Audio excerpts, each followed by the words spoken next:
Yeah. Sejam bem-vindos ao podcast As Origens, podcast que a gente descobre como tudo começou. Sou a Afa Meloni e hoje, como convidada, nós temos uma das mulheres mais experientes no ramo da televisão e do streaming. Ela é vice-presidente da Warner Bros. Discovery e membro do Emmy, International Academy of Arts and Science. Além disso, ela já foi vice-presidente de conteúdo da Discovery, já teve passagens pelo SBT e foi diretora artística da Rede TV durante 10 anos. Com vocês, Mônica Pimentel. Rafa, muito obrigada, é um prazer estar aqui com vocês. Parabéns pela iniciativa, As Origens, é muito legal a gente poder dividir um pouco da nossa trajetória para quem está começando, né? Principalmente porque eu acho que as pessoas, em geral, quando elas veem alguém num alto cargo ou com uma empresa já muito consolidada, né, grande, gigante, nunca pensa que todo mundo partiu do zero, né? Exato. Em algum momento. Então, realmente, eu acho que pode inspirar, pode encorajar. Estamos aqui com esse propósito. Obrigada, adorei estar participando. Estou muito feliz de estar aqui, você com a gente, porque é exatamente esse propósito que você trouxe. Então, queria começar lá do começo da sua carreira. Você sempre sonhou em trabalhar com televisão? Não. Absolutamente não. Incrível, porque eu passei a minha infância até a adolescência achando que eu ia ser médica ou biomédica. Entrei Jura? na faculdade de biomedicina, foi quando eu realmente vi que não tinha nada a ver comigo, não me sentia à vontade naquele ambiente. E dali foi todo um processo, até eu descobrir realmente a minha vocação, ou o que eu queria fazer. Fui fazer faculdade de jornalismo, e aí sim eu me encontrei. Então, realmente, acho que a área de humanas, de comunicação, era a minha praia. O primeiro dia que eu coloquei o pé na faculdade de jornalismo, eu vi que aquilo era o meu caminho. Mas ainda assim não em televisão. Eu trabalhei muitos anos no jornal em jornais e revista impressa. E na época eu achava que esse era o meu caminho, né? Trabalhei na Folha de São Paulo, Folha da Tarde, na Revista Contigo na época, fui editora da Revista Contigo durante 4 anos e nunca tinha pensado em trabalhar em televisão, embora nesta época, tanto na Folha, na Contigo, eu já escrevia e tocava editorias de cultura variedades. Então, eu tinha, de alguma forma, principalmente na Revista Contigo, muita sinergia, muito contato com a TV. Mas não tinha pensado. Realmente, a minha trajetória ela foi se delineando, ela foi acontecendo. Ela não foi inteiramente planejada. E é muito curioso, porque de biomedicina para jornalismo, assim, o que te influenciou a fazer essa transição? Porque, né, é algo totalmente desconexo, digamos assim. É verdade. Na época, confesso para você que quando eu vi que não queria seguir a carreira, né, de biomedicina, sair da faculdade, foi, de fato, um processo até eu poder me entender. Obviamente que, na minha época, hoje você tem ferramentas fantásticas, né, de testes vocacionais, ferramentas que possam te ajudar, coach vocacional, que até eu sempre indico para quem ainda está precisando aí no ensino médio, que não sabe para onde seguir a carreira. Tem hoje ferramentas incríveis para te ajudar nesse teu autoconhecimento. Na minha época não tinha, já tinha teste vocacional, fiz um teste vocacional que apontou para a comunicação. E eu falei, olha, por aqui, vamos tentar. E como eu te disse, assim, o primeiro dia, eu lembro que eu pus o pé na faculdade, eu já encontrei a minha tribo, sabe? Eu já falei, não, é aqui que eu quero seguir. Já sentiu em casa, né, desde o começo. E como que foi esse pulo do jornal impresso, né, para a televisão, então? Então, foi quase ao acaso, né? Como eu te falei, obviamente, eu cobria muito a televisão, né? E eu fui fazer uma matéria, uma entrevista. Eu tenho até hoje essa reportagem, eu guardei. Eu não guardo muitas coisas, mas essa eu guardei. Eu fui fazer uma entrevista com o Gugu Liberato, para a Folha de São Paulo, para a Ilustrada. E fiquei conversando, era uma coletiva de imprensa, mas pós-coletiva de imprensa, eu fiquei conversando muito com o Gugu e com o Mero, e trocando algumas ideias. E, na época, o Gugu tinha interesse em inovar, ele queria desenvolver um programa sobre games, na época, né, que era uma novidade, videogames, assim. E eu fiquei conversando muito com eles, dando algumas ideias. E, para minha surpresa, assim, uma semana depois, eu recebi um telefonema do Homero Salles, que era o diretor do Gugu, falando: poxa, a gente gostou tanto das tuas ideias, o teu pensamento, a gente precisa tanto inovação na TV. e a gente gostaria que você trabalhasse com a gente como roteirista. Na época eu falei, nossa, né, meu Deus, porque realmente nunca tinha trabalhado em TV, mas eu me senti muito desafiada, né, e me interessou muito e foi assim. Então aí eu mudei completamente, saí de onde eu estava, fui para o SBT, que é uma empresa maravilhosa, né? Até hoje tenho o maior carinho desse momento que eu trabalhei, que foi quem abriu as portas para mim em TV, mesmo eu não tendo experiência. Mas foi muito rápido o meu crescimento dentro do próprio SBT. Eu rapidamente tive a oportunidade de começar a produzir, depois ir para a direção externa, direção, enfim, eu me desenvolvi muito rapidamente. Poucos meses que eu estava trabalhando no SBT com o Gugu, eu conheci o Silvio Santos. Que demais. Que me chamou para trabalhar com ele por conta de um roteiro. Na verdade, eu tinha feito um roteiro para o Homero e foi parar nas mãos do Silvio, e o Silvio quis me conhecer. Então, para mim, imagina, eu tinha pouquíssimo tempo de casa e aquilo foi incrível. Para qualquer pessoa, né? Imagina. Exato. Para mim foi muito legal.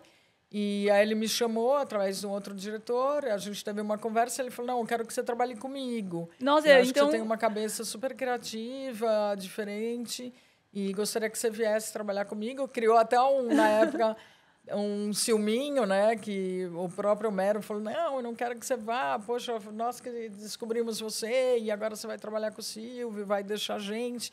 Mas, por uma coincidência, o Homero foi dirigir o programa, então nós continuamos juntos e somos muito amigos até hoje.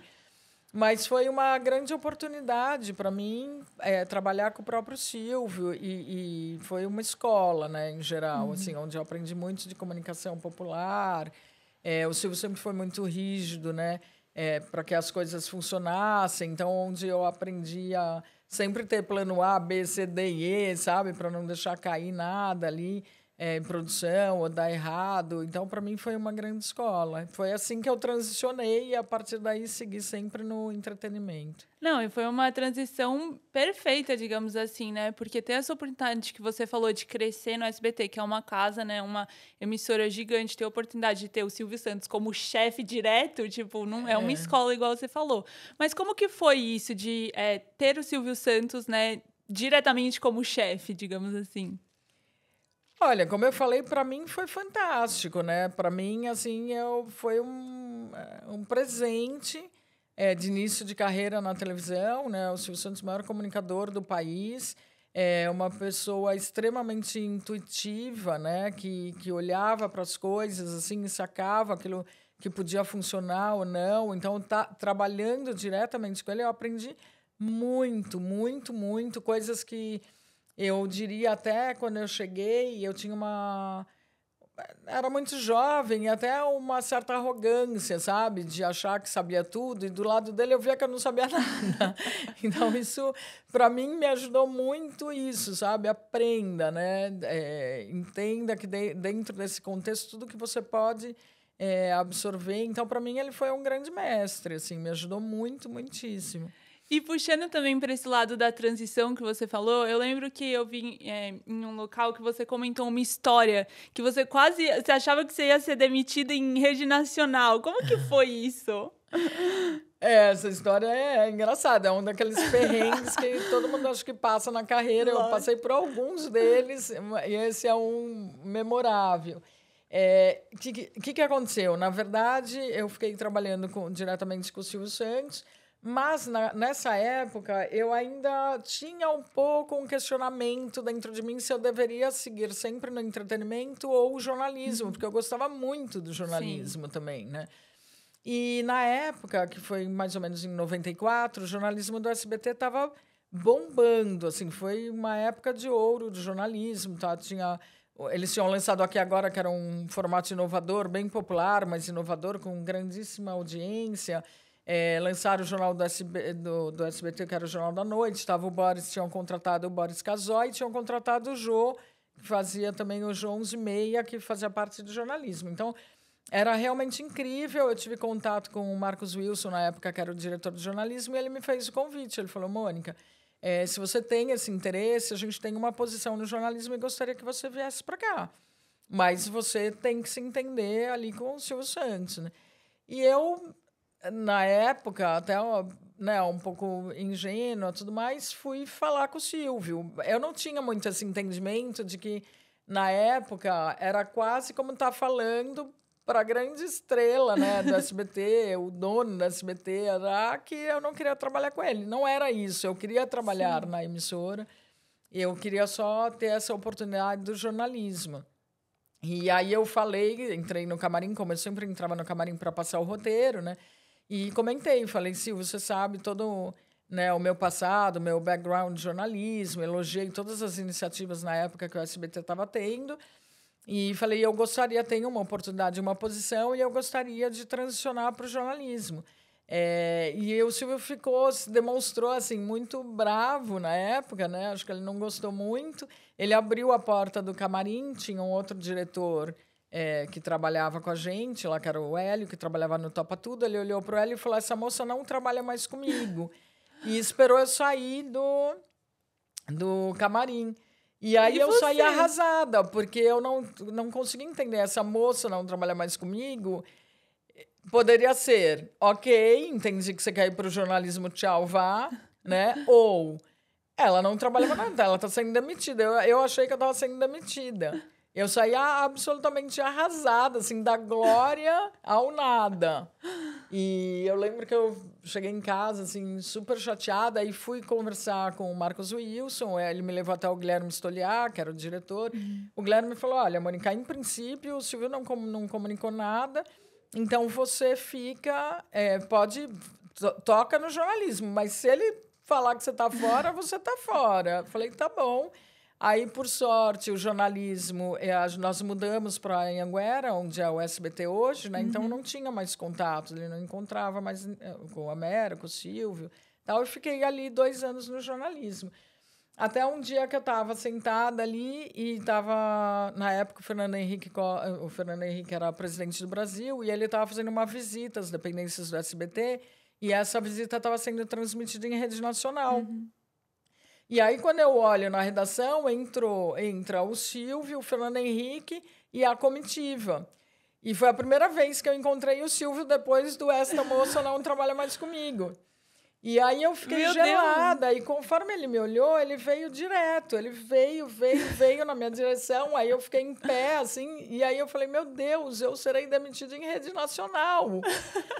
E fiquei realmente muito chocada. Eu fiquei muito em pânico. E aí o Silvio se aproximou, assim, aí ele estendeu a mão.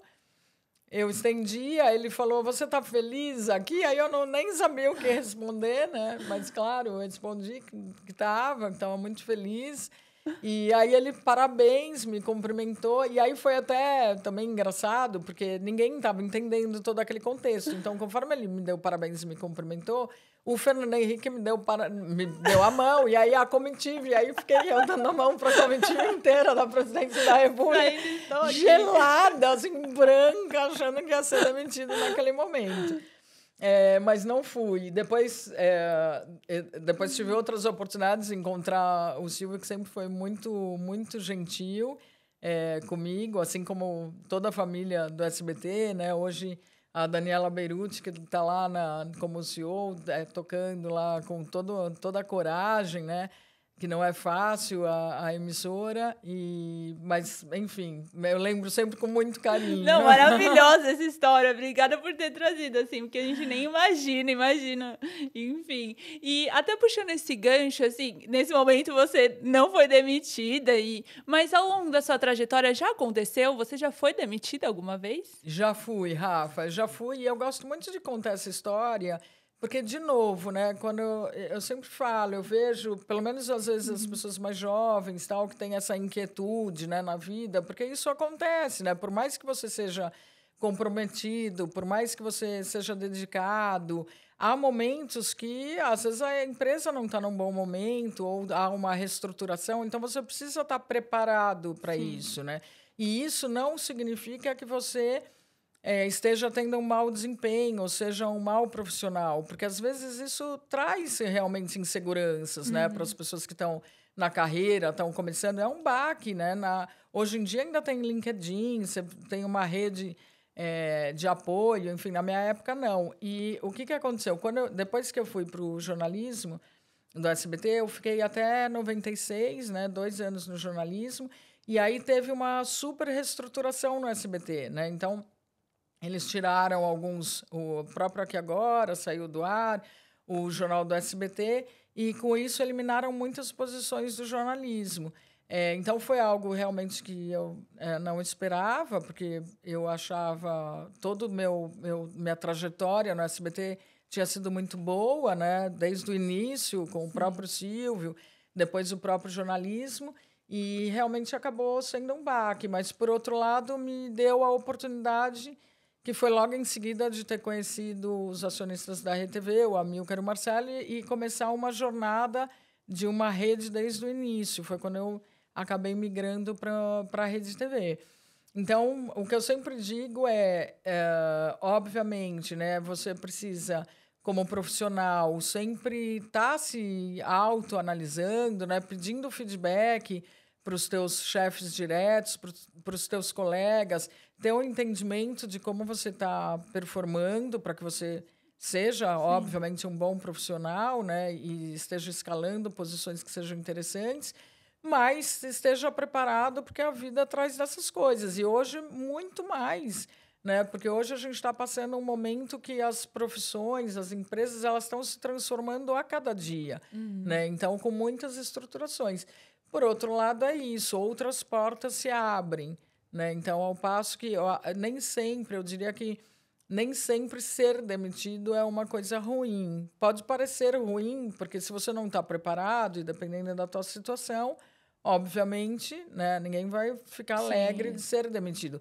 Mas, às vezes, ser demitido também é um empurrão que você precisa para dar um outro passo. Às vezes, um passo importante. Não, faz muito sentido mesmo isso que você falou, né? É um pontapé, muitas vezes, mas tem os dois lados. E depois do SBT, você foi para a Rede TV, né? Igual você falou, você foi diretora artística durante 10 anos. E esses 10 anos foi época de sucesso da Rede TV, né? Teve muitos lançamentos de sucesso. O próprio Pânico da TV foi enquanto você estava ali, né, na gestão. Mas uma coisa que eu gostaria de comentar é que você foi a primeira mulher no comando artístico de uma rede nacional, né? E eu queria entender com você quais que foram os principais desafios. Olha, os desafios não eram poucos, né? Primeiro porque a gente estava iniciando ali uma TV, mas com muita motivação, né? Muita garra, porque também quando você está saindo do zero, isso te possibilita deixar aflorar ao máximo a tua criatividade, né? E muitas coisas experimentais, que às vezes se você está também numa organização muito estruturada, você não tem muito espaço para inovação. Então, o que me animou muito da proposta de ir para a Rede TV e depois seguir no comando artístico durante tanto tempo era, de fato, porque eu sentia que ali tinha muito espaço para inovar, para experimentar, para trazer o novo. O Pânico na TV foi o primeiro programa na minha gestão como diretora artística, né? Mas a gente teve muito sucesso, né? O TV Fama, o Betty a Feia, na época, quando a gente estreou, que foram programas que trouxeram muitos resultados para uma emissora que ainda era muito pequena. Então, o Pânico, por exemplo, ele chegava nos últimos 15 minutos, quando eu terminava o Fantástico, ele chegava a bater a Globo. Então, era impensável, né, você conseguir... com conteúdos, com a estrutura que a gente tinha, que era imensamente menor que os nossos concorrentes, você conseguir dar a audiência que a gente conseguia dar na época. Então, assim, o contexto já era muito desafiador. O fato de eu ter sido a primeira diretora artística mulher, né, de uma rede nacional, hoje eu enxergo mais do que eu enxergava na época. Na época, eu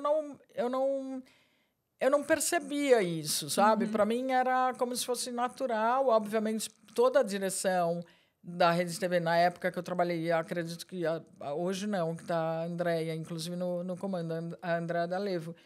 Mas, na época, todas as diretorias eram compostas por homens, né? Então, sem dúvida, ali tem uma questão de você estar dentro de um meio, ali, de um contexto, que você vai se adequando.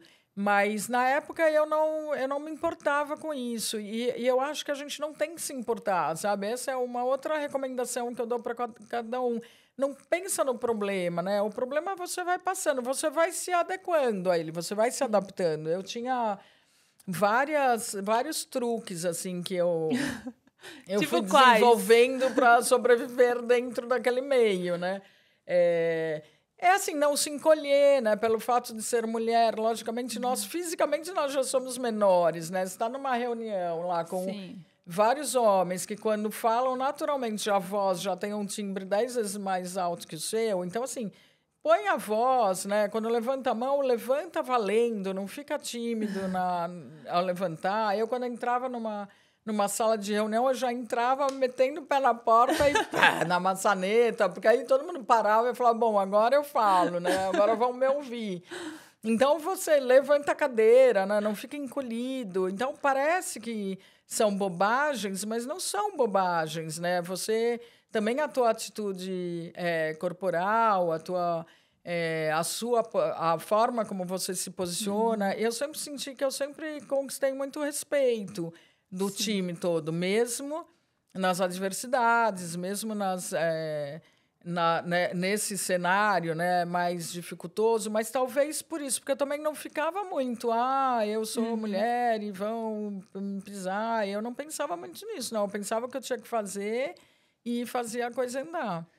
Eu concordo com você. Até teve, enfim, outras entrevistadas que a gente teve aqui que também falaram isso, né? De você focar... Claro, você entender a situação, né? Mas você ser um fator de mudança ali, né? Não de conformismo, né? De, putz, tem esse problema, então vamos aceitar ou né, reclamar. Enfim. Não, como que eu vou mudar isso aqui? Igual você falou, então vamos me posicionar melhor, tipo, vamos ter respeito, vamos ser todo mundo, né? Crescer junto. Então, faz muito sentido mesmo o seu posicionamento. E em relação à Rede TV também, depois desses 10 anos de muito sucesso, né? Igual você falou, lançou um monte de sucessos, você optou por sair. Como que foi esse processo de sair? Você já tinha alguma coisa em vista? Não, eu não tinha nada... Na época que eu saí da Rede TV, não tinha nada em vista. Foi um processo mesmo de amadurecimento. Já estava há muito tempo na TV aberta. E, obviamente, que também uma coisa que é importante é você entender o contexto e o cenário das coisas, né? Eu estava acompanhando e estava vendo um movimento muito forte da TV por assinatura, está crescendo no Brasil, porque foi um momento, em 2013, mais ou menos, a gente estava numa situação econômica muito positiva, o que fazia com que tinha uma classe centrante na TV por assinatura, que antes não tinha. A TV por assinatura era muito elitizado, né? E eu estava acompanhando por ouvir, eu viajava, né? Ia para mercados externos. Eu lembro que uma vez eu conversei com o presidente da Fox, e, na verdade, ele que me trouxe um pouco esse insights de como isso ia crescer e como as multinacionais iam precisar de executivos que entendessem de conteúdo mesmo, que buscasse audiência, que fosse mais competitivo, porque teria mais... oportunidade de ter mais público para esses canais e, obviamente, comercializar e tudo mais. Então, dito isso, eu fiquei muito interessada. Eu queria muito me testar. Estava um pouco cansada de mais do mesmo ali. E eu queria muito me testar num ambiente internacional, com outras culturas. Eu achava aquilo muito desafiador, né? Mas eu achava que eu ia ter que estudar, que eu ia ter que me preparar, porque eu não conhecia absolutamente ninguém das grandes, né, multinacionais. Não tinha realmente contato. Todo o meu network era de TV aberta. Mas eu lembro que eu até falei para o meu marido na época, e meus filhos, eu falei, olha, eu vou sair da Rede TV e talvez vou ficar um ano aí, vou me preparar, vou estudar. Mas eu tinha um sentimento muito forte que ia dar certo, sabe? Uma intuição muito, muito forte. Tanto que o processo foi muito... Eu me senti muito tranquilo, sabe? Em nenhum momento eu me senti insegura. Aí eu negociei a minha saída da Rede TV, dei um período de mais 3 meses para que eles pudessem contratar alguém.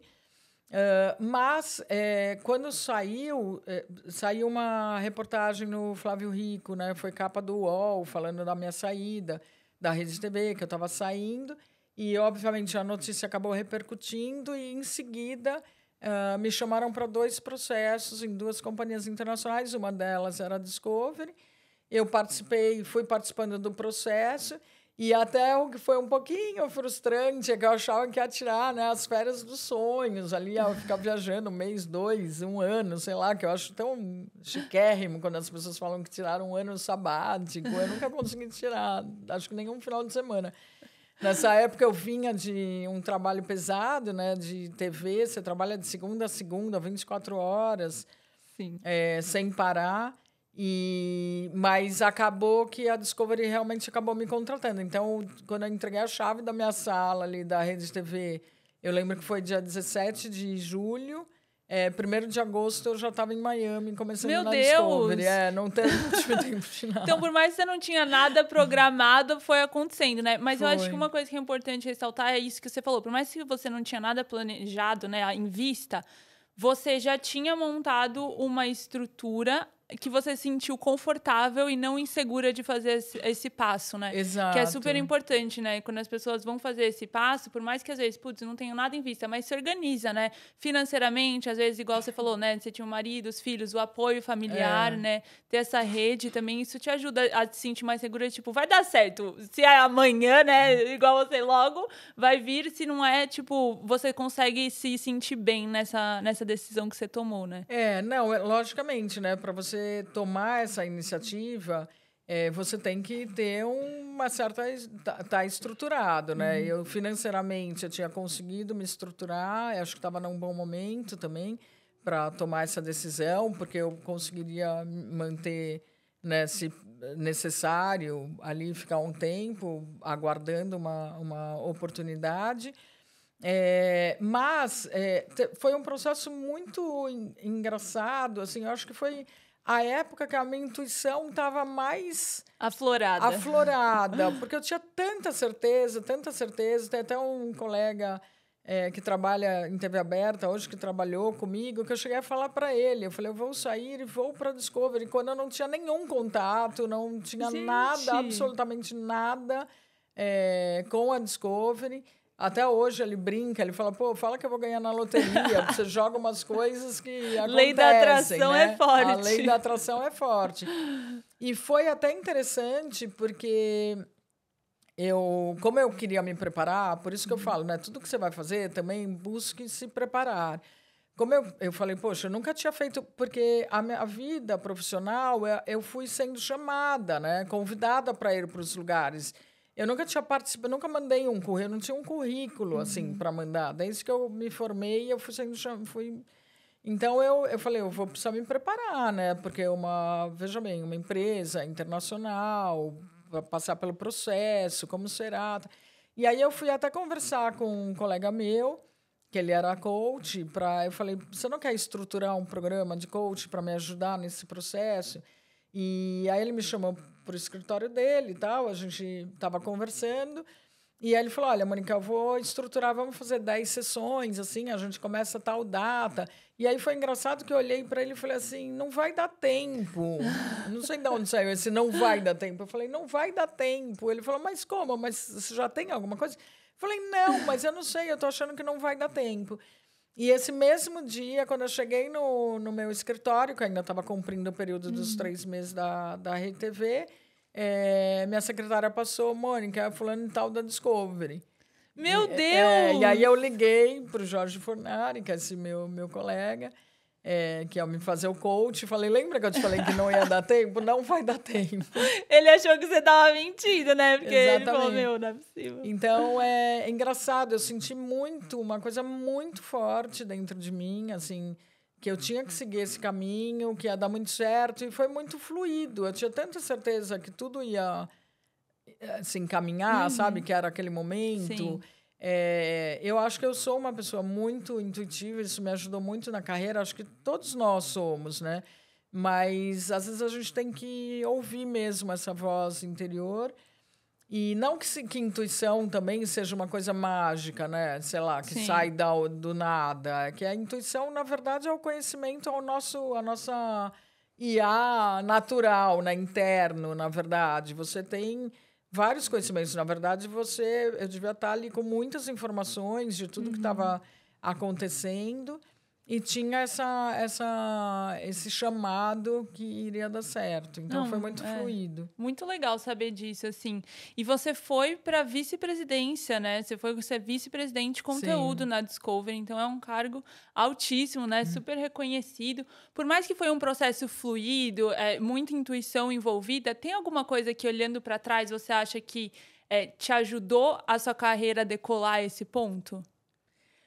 Olha, eu acho que algumas questões, né? Mas eu acho que uma grande primeiro, o comprometimento, né? Eu acho que isso é o fator básico que todo mundo que quer construir uma carreira tem que ter um comprometimento com a empresa e um comprometimento com você mesmo, né? Então, quando você estabeleceu os seus objetivos, os seus goals, aonde você quer chegar, o que você quer entregar de resultado, e você ter também os seus goals pessoais, né? Como é que você se prepara, o que você aprende, aonde você quer chegar, você ir ajustando o seu caminho.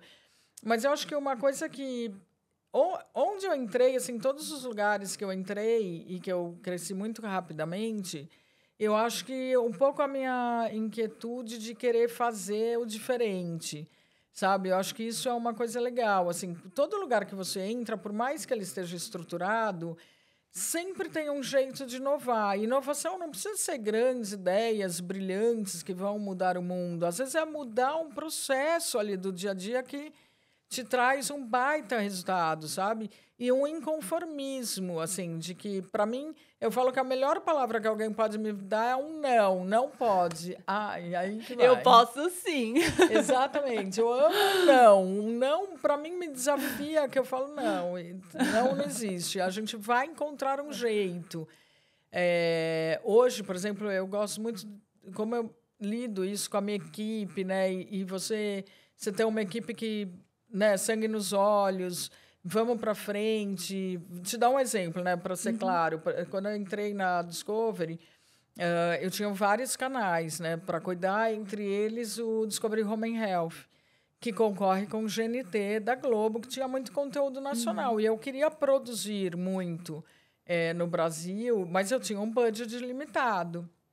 E eu falava, não, a gente precisa produzir mais, Como eu vinha de TV aberta, eu busquei os canais e propus que a gente começasse a fazer coproduções, que hoje é muito comum, mas na época não era. Sim. Foi quando a gente começou a produzir o MasterChef com a Bandeirantes, o Que Bake Off legal. com a SBT, que já está há 10 anos, a gente já está produzindo, né? Desde a época que eu tinha entrado na Discovery, mais de 10 anos. Produzi muito com a Record. Então, o meu budget, eu lembro que eu consegui quintuplicar, sabe? O budget que eu tinha para uma produção, eu comecei a produzir 5 e aumentar muito o número de horas, né? Então, enfim, só para exemplificar, assim, para mim sempre a barreira, o problema é o que te impulsiona para você realmente transformar e mudar, né? Então, acho que esse é um dos fatores. E outro é a adaptabilidade, assim, para você se adaptar. Eu, quando saí do jornalismo, me vi num universo de TV que era totalmente diferente, né? E depois da TV aberta, quando eu entrei na Discovery, que é outro contexto, né? Outra indústria, outra cultura. Você ser flexível, né? Também buscar a adaptabilidade, que hoje é tão importante. Nossa, demais. E até quando você entrou na Discovery, agora a Discovery, ela comprou... Agora não, né? A Discovery comprou a Warner, também outra gigante do entretenimento, né? Então, são duas gigantes aí do entretenimento global. E aí eu queria entender, porque você, então, agora você está como vice-presidente de conteúdo da Warner Bros. Discovery. Exato. Qual que é a sua atuação? Eu cuido toda a estratégia de conteúdo do portfólio de canais lineares da TV por assinatura. Hoje a gente tem 31 canais no Brasil, porque nós juntamos os canais da Discovery com os canais da Warner. Então, é um portfólio bastante robusto, sendo que os flagships são o Discovery Channel, que são os mais conhecidos, o Home and Health, TNT, que transmite muitos awards, né? Tem esporte, Champions League, filmes, séries também bastante conhecidas, Warner e Space. E fora isso, eu cuido da estratégia de conteúdo do streaming, do HBO Max, que nós lançamos e que também está fantástico. Um sucesso, pode falar. Sucesso. É um sucesso atrás do outro. E até puxando esse gancho do streaming HBO Max que você citou, vocês lançaram o Beleza Fatal, que não preciso nem falar, né? Foi um estouro em relação a isso. Mas eu queria entrar num quesito que, assim, você como vice-presidente de conteúdo, né? E lançando esses fenômenos, esses sucessos, como que você analisa se um conteúdo ele vai ser um sucesso ou não, na sua opinião? É bastante complexo, né, Rafa? Porque se fosse fácil, você imagina, a gente faria um sucesso atrás do outro. E não é bem assim. Mas depende muito, porque a gente trabalha com 2 tipos de conteúdo, né? Os conteúdos roteirizados, que, por exemplo, as novela, como Beleza Fatal, a gente está lançando agora uma série maravilhosa sobre o caso da Ângela Diniz, né? Da morte do assassinato da Ângela Diniz. Enfim, a gente lançamos Cidade de Deus, são os roteirizados. E a gente tem os não roteirizados, que são os realities. A gente produz muito para o Discovery, por exemplo, o Aeroporto, Operação Fronteira, documentários, como a gente lançou o Batomuxo. Então, a gente tem uma variedade de conteúdo muito grande. Mas, em geral, porque cada tipo de conteúdo, obviamente, ele tem suas características muito próprias, as quais a gente precisa entender melhor, mas o que mais a gente olha é inovação, é autenticidade, é aquela história que, de fato, faz sentido no nosso contexto local, porque somos uma empresa internacional, mas quando a gente produz localmente, a gente quer falar com o público local. Sim. E viajar, lógico, fazer esse conteúdo viajar, mas a gente precisa que ele tenha uma conexão com o público local, dentro da nossa cultura, das nossas cores, dos nossos tons.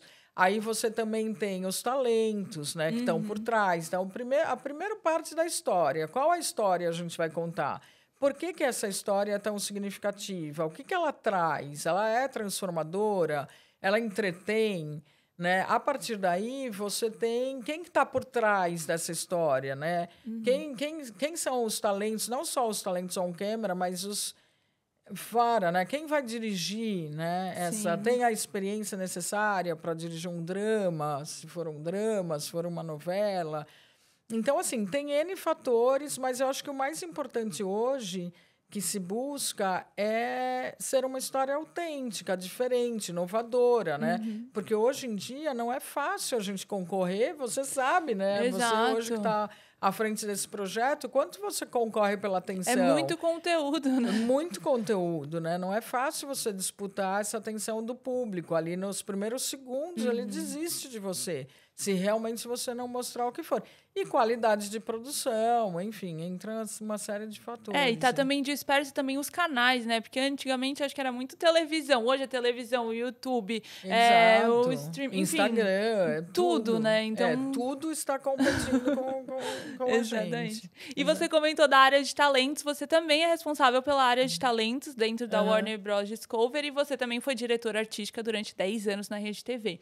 Então, na sua opinião, o que a pessoa tem que ter para que você enxergue potencial nela? Então, também depende para qual área você vai, né? Se a gente está falando de um talento que vai para uma novela, que vai para uma série, scripted, bom, primeiro ela precisa ser preparadíssima tecnicamente, né? Então, realmente, ela precisa estudar, precisa treinar e precisa ter vocação, né? A gente tem talentos extraordinários que passam a verdade daquele personagem, que isso que é o mais importante. Se for para a área de um programa, um reality, eu acho que a naturalidade, né, a espontaneidade que a pessoa tem, uma boa comunicação, evidentemente, que precisa ter, e a conexão com o público, né? E eu acho que, por mais tecnicamente também que você se prepare, algumas pessoas, elas, pela própria natureza, elas já se conectam, elas têm um carisma, né, uma aura ali que faz a coisa acontecer.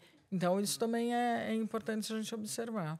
Muito legal. E até seguindo essa linha de talentos, mas total outra vertente, mas eu tenho que perguntar, porque você participou do Oscar 2025. Gente, tipo, Tem que perguntar, como foi essa experiência? Porque eu acredito que você foi a primeira executiva, talvez, a participar dessa premiação de cinema mundial. Como que foi essa experiência? Não sei se é a primeira executiva a participar ever, acho que esse ano, com certeza, do Brasil, né? Gente, foi incrível, porque imagina o Oscar, sem dúvida, né? É o prêmio de maior importância dentro da nossa área.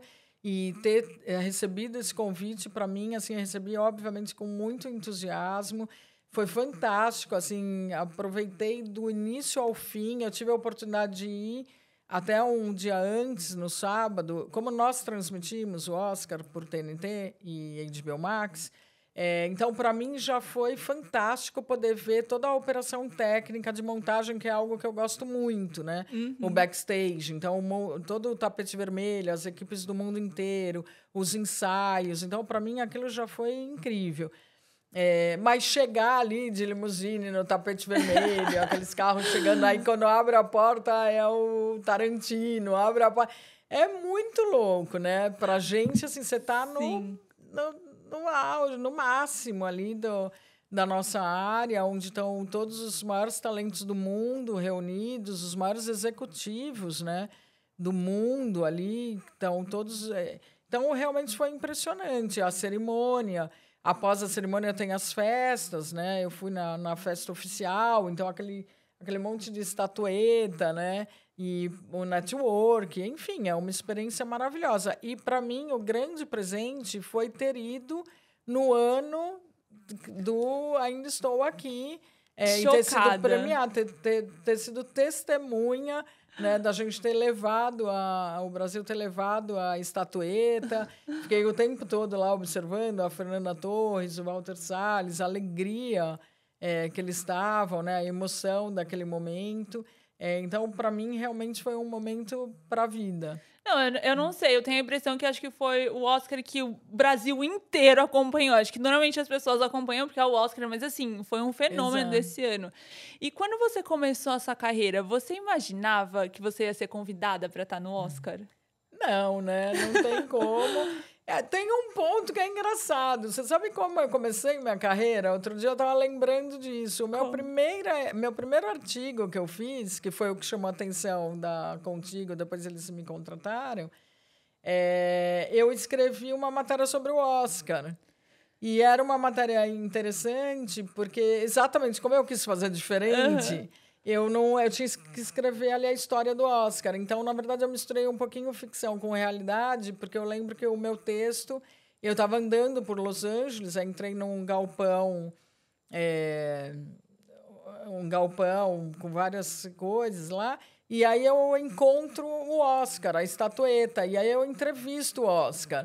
Então, na verdade, lógico, as perguntas e as respostas eram toda a história do Oscar, mas eu lembrei disso. Quando eu fui convidada para o Oscar, eu falei, nossa, que incrível! Eu lembrei da minha matériazinha, que, aliás, super chamou a atenção, foi quando eu fui convidada para ir para Abril. A lei da atração novamente. A lei Você já estava ali, ó. Ele vai vir uma hora para minha carreira. Mas não, eu não, óbvio, nunca pensei. Acho que até 2 anos atrás eu não pensava que ia para o Oscar. Mas eu sempre pensei que ia fazer uma trajetória bacana, assim, como eu acho que eu tenho conseguido realizar. Com sempre senti dentro de mim assim que tinha uma jornada aí para mim, um caminho bacana aí nessa área. Com certeza, não temos dúvidas em relação a isso. E uma pergunta que eu queria te fazer, que acho que é curioso, né? Normalmente, porque esse ramo da televisão tem muito o que você falou, né? De lançamentos, glamour, essas coisas, mas também tem a questão de competição, enfim, né? Que qualquer área tem, digamos assim. Mas durante a sua carreira, já tentaram passar a perna em você? A perna, os braços, o pé, tá? Isso é normal, né, Rafa? Assim, eu acho que é normal. As pessoas estão sempre buscando conquistar os seus espaços também, né? E é natural. Mas, de novo, assim, o que eu falo, eu nunca me preocupei com isso. Sério, nunca, assim, nunca fui de, será que estão querendo puxar o meu tapete? Ou será que o fulano... Ou será... Porque a gente perde muito tempo com isso, né? E a gente acaba se distraindo. Então, pelo contrário, eu acho que acho que as pessoas que tentaram passar a perna, eu acho que elas perderam tempo. Enquanto se elas estivessem focadas em realmente fazer algo diferente, entregar um bom resultado, elas poderiam ter mais êxito do que a armação. Eu nunca me preocupei, realmente nunca me preocupei, nunca dei atenção para isso. Obviamente, ninguém é ingênuo, a gente sabe que, né, sempre há pessoas que estão articulando, mas eu sempre me coloquei essa condição, não se distraia, sabe? Não se distraia. Para mim, sempre o meu objetivo é onde eu tenho que chegar, o que eu tenho que fazer, o que eu tenho que entregar, e me cercar de pessoas e me inspirar em pessoas legais. Porque quando você fica dando muita atenção para quem quer puxar o seu tapete, na verdade, a gente acaba ficando numa mesma sintonia, né, com essas pessoas. Enquanto, pelo contrário, se desviar teu olhar, já que você vai estar olhando para alguém, olha para quem te inspira realmente, né? Quem te encoraja, quem você fala, puta, eu quero ser essa pessoa amanhã. Olha como essa pessoa se comunica bem, olha como essa pessoa é inovadora, olha como ela lida com as crises, né? E eu observo muito as pessoas que eu confio, né? Acho que durante toda a minha trajetória eu fiz muito isso, tentar tirar o melhor das pessoas, não olhar o pior. Eu concordo muito. Eu acho que foi o que você falou. As pessoas que você se conecta, também o ambiente que você está inserido, né? E por mais que às vezes é isso, sempre vão ter, né? Pessoas que às vezes estão tentando passar a perna, enfim. Mas a sua conexão, né? Quais são as pessoas que vão estar te rodeando ali? Isso influencia muito, porque aí deixa muito mais claro. Se você tem um objetivo, você tem as pessoas que estão alinhadas ali, fica muito mais difícil de ter essas intervenções, né? Sim. Por mais que tenham, né? Eventualmente, ao longo da carreira, vai acontecer. E vai acontecer não, né? Tomara que não, mas enfim, né? Sendo realista. Mas, fora isso, você também é casada há 30 anos. Eu queria trazer esse tópico aqui porque eu queria entender com você como equilibrar um casamento duradouro, que eu sei que é um casamento, né, enfim, admirável, vocês são super parceiros. Como equilibrar isso com o começo de carreira? Porque eu sinto que no começo de carreira as pessoas estão, sabe, a todo vapor. Então, tipo assim, meu Deus, não posso focar em nada. E você equilibrou isso muito bem, equilibra até hoje, vai equilibrar para sempre. Mas como que é isso?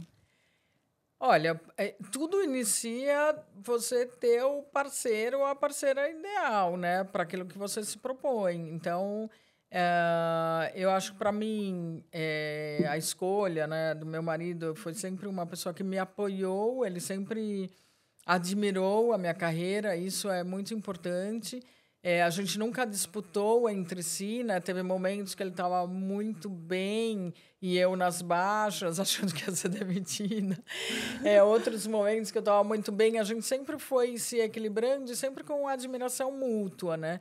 Evidentemente, eu passei períodos, como todo mundo, que é muito difícil, né? Que ali, eu lembro a Rede TV mesmo, quando eu assumi a direção artística, a minha filha tinha 1 ano e eu tinha um bebê de meses, né? O Pedro II. E era uma loucura, porque era a TV 24 horas, os filhos pequenos. E nesse momento, meu marido me ajudou muito, porque eu chegava em casa, eu saía da TV 10 horas da noite, né? Quando eu estava grávida do Pedro, que eu fui promovida, porque eu fui promovida durante as minhas 2 licenças maternidades, que é incrível também, que né? demais! A primeira vez eu dirigia programa na Rede TV, e aí eu estava grávida da Luísa, eles me chamaram no meio da licença maternidade para poder assumir um núcleo de programas. E aí, neste momento, eu dirigia 2 programas diários e eu saía da TV 3h30 da manhã, grávida, até o 9º mês. Aí chegava em casa, aí eu tinha a Luísa bebê, que aí eu queria ficar com ela, então eu nem dormia. Aí voltava. Então foram 2 anos na minha vida, assim, que realmente, às vezes, eu não sei como eu estava em pé. Mas estava, né?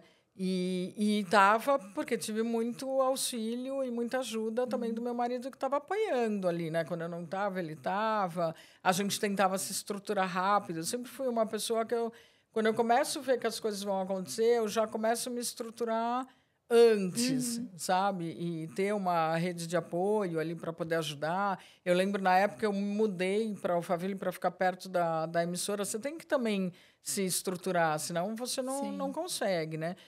E eu acho que o fato de estar casados, e a gente sempre alimentando esse casamento, né, de uma forma muito saudável, eu acho que está no fato da gente sempre ter planos, sabe? Eu acho que o nosso casamento sempre foi feito da gente estar sempre...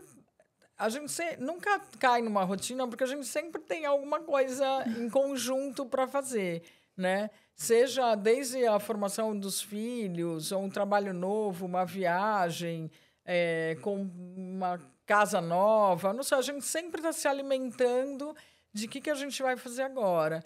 E muito respeito, muito carinho, muito amor, que eu acho que é isso que nutre todo o relacionamento, né? Principalmente respeito e apoio. Sim, nossa, muito obrigada por ter compartilhado, assim, realmente faz muito sentido.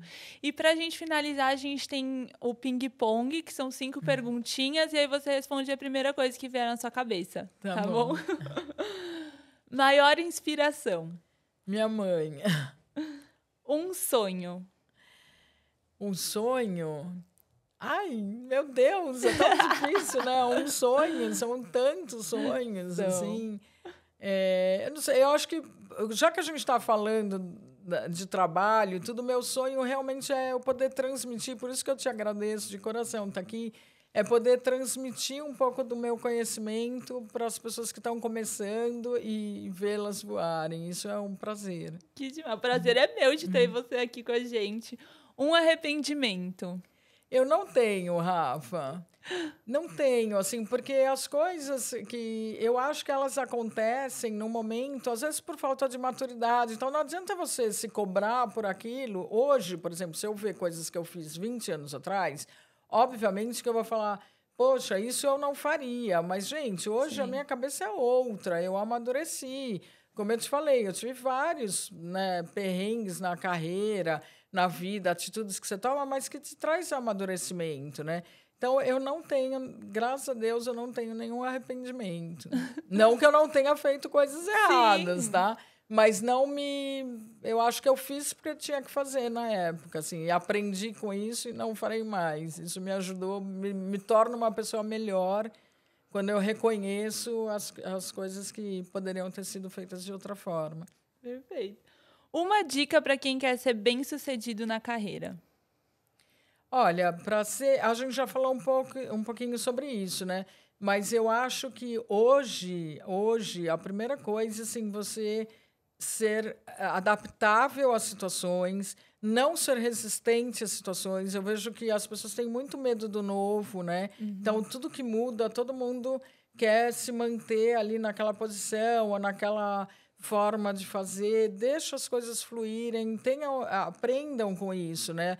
Pensem quanta oportunidade você tem dentro de uma conjuntura nova, né? Seja extremamente comprometido, não perca tempo. Como eu falo, não se distraia com bobagem, sabe? Foque naquilo que você quer, vai atrás dos seus sonhos. Mas eu acho que o importante é isso, né? Se você sonhar, realizar e desfrutar. Para mim, essa é a minha meta de vida. Assim, é um ciclo, né? Você sonha, vai em busca da realização, não fica só sonhando, para que você possa desfrutar depois.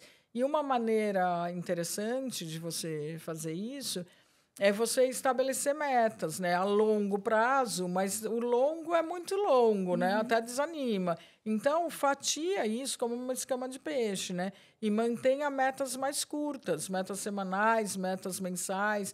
Analise como você está evoluindo. E onde você entrar, sempre busque fazer um pouquinho mais, sabe? Não só aquilo que te pediram para fazer. Acho que sempre tem espaço e principalmente espaço para inovação, sabe? Sempre procura fazer alguma coisa que realmente seja diferente, que ninguém ainda fez. E que nem eu falo, não precisa ser, às vezes é um processo, é uma maneira diferente de você lidar com as pessoas, trazer uma ideia nova, não ter medo de trazer, porque assim, gente, só não erra quem não faz, né? Então não tenha medo de errar. O erro vai te ajudar a realmente você aprender mais rápido, né? Então se dê a esse luxo de poder errar, se dê ao luxo de dar uma ideia que não faz o menor sentido, né? Óbvio, né? Tenha um bom senso ali para não ficar ocupando o espaço das pessoas, tempo e tudo mais. Mas toda inovação, ela causa um estranhamento. Eu lembro que todas as coisas mais interessantes que eu fiz, quando você coloca, às vezes, na mesa, todo mundo te olha meio um pouquinho louca, né? Mas é isso, porque tudo que você traz de novo, as pessoas não estão familiarizadas, então é natural que elas precisem absorver, né? E é importante que você consiga influenciar positivamente para que as transformações aconteçam. Acho que é isso. Perfeito. Um programa de TV. Um programa é difícil, né? Porque aí seria muito injusto, mas eu acho que, para mim, eu diria A Beleza Fatal, porque foi a primeira novela, assim, e foi um grande sucesso de HBO, que eu tive essa oportunidade de participar. Ela começou antes da fusão, né? Até com a minha xará, a Mônica Albuquerque, que foi quem desenvolveu toda essa novela. Eu acabei tendo esse presente de poder pegar já e levar e lançar também nessa gestão. Que para mim, eu sempre vou lembrar, foi incrível assim, participar de tudo isso, de programar, enfim. E internacional, eu vou falar uma outra série da HBO, porque eu gosto muito, que é a Succession. Não, perfeito. Essa última pergunta, realmente, eu faço mais uma brincadeira mesmo, não é nada relacionado ao favorito, enfim, é o que vem na sua cabeça primeiro, assim. Mas queria te agradecer, Mônica, por você estar aqui com a gente, por ter compartilhado essa trajetória, né, dentro da televisão, no jornalismo, começou ali na biomedicina, como ter uma carreira de sucesso, né? Então, tudo isso que você compartilhou com a gente, queria te agradecer. Com certeza vai inspirar muitas pessoas, vai trazer muitos insights. E, muito obrigada. Eu que agradeço, Rafa. E como eu disse, espero que, se ajudar uma pessoa, eu ficarei muito feliz. Perfeito. E esse foi mais um episódio do As Origens. Espero que tenham gostado. Curtam, compartilhem, comentem, se inscrevam aqui no canal e até o próximo.